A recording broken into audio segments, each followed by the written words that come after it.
Morning students. आज हम पढ़ने जा रहे हैं sexual reproduction in flowering plants, यानी कि पुष्पी पौधों में लैंगिक जनन। तो पुष्पी पौधे जो हैं आवृतबीजी पौधे होते हैं। आवृतबीजी पौधे वे पौधे होते हैं जिनमें बीज जो होते हैं फलों के अंदर बंद रहते हैं। आवृतबीजी पौधों में दो प्रकार की कंडीशंस होती हैं, जैसे स्पोरोफाइट और गैमेटोफाइट। स्पोरोफाइट कंडीशन जो होती है वो डिप्लॉइड होती है और ये वेल डेवलप्ड होती है, और गैमेटोफाइट कंडीशन जो होती है वो हैप्लॉइड होती है और लेस डेवलप होती है। गैमेटोफाइट और स्पोरोफाइट एक के बाद एक आती हैं ये जनरेशन, तो इसलिए इसे बोलते हैं अल्टरनेशन ऑफ जनरेशन। अब हम पढ़ते हैं structure of A typical flower.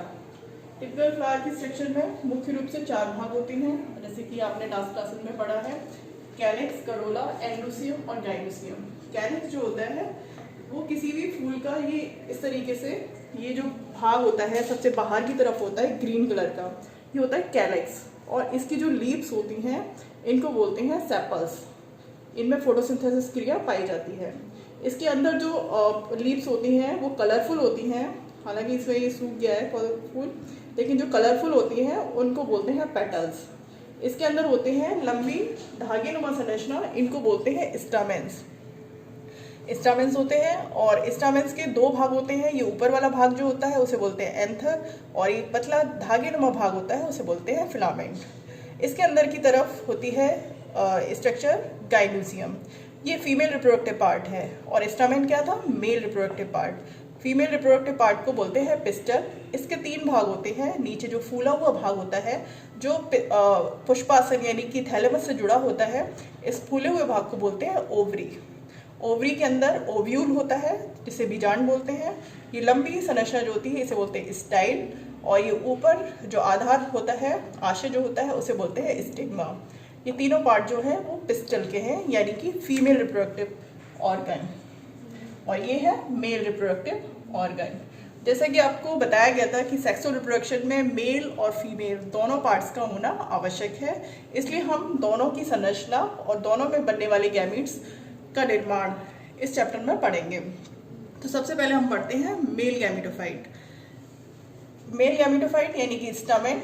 Stamen की संरचना ये देखिए, ये लंबी धागेनुमा संरचना होती है। एक फ्लावर में एक, दो और उससे अधिक स्टामेन्स होते हैं। इसमें जो ऊपर फूली हुई संरचना है इसको बोलते हैं एंथर। एंथर यानी कि परागकोश, और नीचे की पतले धागेनुमा संरचना है इसे बोलते हैं फिलामेंट। एंथर जो होता है दो लोब्स में बटा हुआ होता है जो आपस में कनेक्टिव द्वारा जुड़े होते हैं। इस एंथर को अगर हम इसका सेक्शन काट के देखें तो इसके अंदर एक लोब में दो पालियां होती हैं, यानी कि दो लोब का मतलब चार पालियां, चार पालियां हो गई हैं। ये जो चार चैम्बर्स हैं इनको बोलते हैं माइक्रोस्पोरेंजिया। माइक्रोस्पोरेंजिया अर्थात एक एंथर में चार माइक्रोस्पोरेंजिया डेवलप होती है और इनमें बनते हैं माइक्रोस्पोर। ये जो माइक्रोस्पोर बनते हैं ये मेल गैमेटोफाइट की फर्स्ट सेल होते हैं, और ये हैप्लॉइड होते हैं। इसमें गुणसूत्रों की संख्या आधी होती है। इनके विकास के बारे में हम आगे पढ़ते हैं।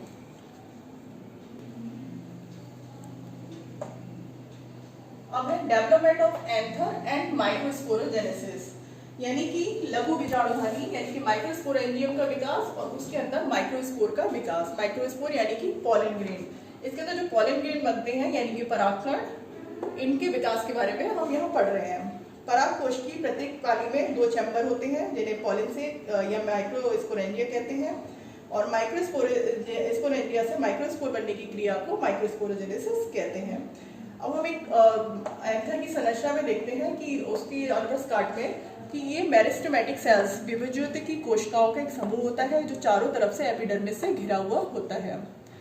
एपिडर्मिस के नीचे की जो सेल होती है, जो ठीक नीचे की चारों कोनों की सेल होती है, उसे हाइपोडर्मल सेल कहते हैं। ये अन्य कोशिकाएं जो अदर सेल्स हैं उनसे भिन्न हो जाती है, आकार में बड़ी हो जाती है, और इसमें एक कोशिका द्रव्य स्पष्ट हो जाता है। इस सेल को आर्किस्पोरिया सेल कहते हैं। इसमें बीच में प्रोकैम्बियल स्टैंड होता है जो आगे चलकर समूहक का कार्य करता है। इसमें जो आर्किस्पोरियल सेल है इसमें निरंतर विभाजन होता रहता है, जिससे बाहर की तरफ सेल बनती है उन्हें बोलते हैं प्राइमरी पैराइटल सेल, और अंदर की तरफ जो सेल बनती है उन्हें बोलते हैं primary sporogenous cell. Primary parietal cell भी दो विभाजित होती रहती है और लेयर्स बनाती है ये, और प्राइमरी स्पोरोजेनस सेल आगे चल के माइक्रोस्पोर मदर सेल बनाती है। प्राइमरी पैराइटल सेल से 2-3 लेयर्स बनती हैं एपिडर्मिस के ठीक नीचे, जिसमें एपिडर्मिस के ठीक नीचे वाली लेयर को बोलते हैं एंडोथीसियम, उसके ठीक नीचे मिडिल लेयर और उसके ठीक नीचे टैपिटम। ये जो लेयर्स होती हैं एंडोथीसियम, मिडिल लेयर, टैपिटम, ये विकसित होते हुए परागकण के पोषण में काम आती हैं। और इसको हम और भी क्लियर तरीके से यहाँ देख सकते हैं। एपिडर्मिस के ठीक नीचे की जो 3 लेयर जो प्राइमरी पैराइटल सेल से बनी है वो है एंडोथीसियम, मिडिल लेयर और टैपिटम। इसमें एंडोडर्मिस और मिडिल लेयर और टैपिटम जो होती है वो विकसित होते हुए माइक्रोस्पोर के पोषण में काम आ जाती है और ये नष्ट हो जाती है। केवल एपिडर्मिस और एंडोथीसियम ही शेष रह जाती है। माइक्रोस्पोर मदर सेल जो ये इसमें अंदर है, माइक्रोस्पोर मदर सेल, ये भी माइटोसिस यानी कि समसूत्री विभाजन द्वारा बहुत सारे माइक्रोस्पोर बनाती है। इसके बाद ये माइक्रोस्पोर मदर सेल डाइकोट और मोनोकोट 2 तरह के प्लांट्स होते हैं, उनमें अलग अलग तरीके से विभाजित होती हैं। डाइकोट मोनोकोट प्लांट में इसमें जो विभाजन होता है वो सक्सेसिव होता है। सक्सेसिव का मतलब है जब इसका केंद्रक 2 केंद्रकों में बढ़ता है तो तुरंत ही कोशिका भित्ति बन जाती है। फिर दूसरा विभाजन होता है, फिर दूसरी कोशिका भित्ति बन जाती है। इससे जो माइक्रोस्पोर होते हैं वो आइसोबाइलेटरल कंडीशन में एक दूसरे से अरेंज रहते हैं। डाइकोट प्लांट्स में साइमल्टेनियस टाइप का डिवीजन होता है। इसमें केंद्रक के प्रथम विभाजन के बाद कोशिका भित्ति नहीं बनती है। जब दूसरा केंद्रक विभाजन होता है तब कोशिका भित्ति बनती है, जिससे टेट्राहर्ड कंडीशन में माइक्रोस्पोर आपस में एक दूसरे से अटैच रहते हैं। इसके बाद ये जो माइक्रोस्पोर बने हैं ये इनकी संरचना हम पढ़ते हैं आगे। ये जो परागकण बने हैं माइक्रोस्पोर, उनकी संरचना पॉलिन ग्रेन या मेल गैमेटोफाइट की फर्स्ट सेल होते हैं। ये प्राय गोल या अंडाकार होते हैं। ये 2 आवरण से घिरे होते हैं। जो बाहरी आवरण होता है वो कठोर और खुरदरा होता है, जिसे एक्साइन कहते हैं। इसमें जर्मपोर होते हैं जहां से पॉलिन ट्यूब निकलती है। अंदर की जो आवरण होता है वो कोमल होता है और इसे इंटाइन कहते हैं। इसमें एक केंद्रक होता है जो एक बड़ा केंद्रक होता है और इसके चारों साइटोप्लाज्म होता है। परागकण गोल, अंडाकार या विभिन्न आकार के भी हो सकते हैं। अब है परिपक्व परागकोश का स्फुटन, यानी कि dehiscence of mature pollen cell. जब ये एंथर जिसे हमने अभी पढ़ा था, ये जब मैच्योर हो जाता है तो इसकी मिडिल लेयर और टैपिटम जो होती है वो नष्ट हो जाती है और परागकोश का स्फुटन होता है। तो जहाँ पे परागधानी यानी कि ये जो परागधानी है माइक्रोस्पोरेंजियम जहाँ पे मिलती हैं दोनों माइक्रोस्पोरेंजियम जहाँ पे मिलती हैं उस जगह को स्टोमियम कहते हैं। और यहाँ पे जल की हानि होती है, जिससे बाहरी भित्ति होती है वो अंदर की ओर सिकुड़ती है। अंदर वाली भित्ति पे प्रेशर पड़ता है।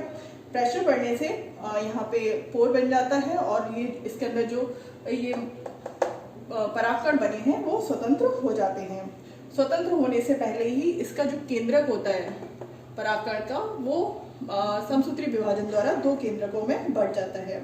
इसमें एक केंद्रक जो बड़ा वाला केंद्रक है उसे ट्यूब न्यूक्लियस कहते हैं और छोटा वाला जो केंद्रक है उसे जनरेटिव न्यूक्लियस कहते हैं।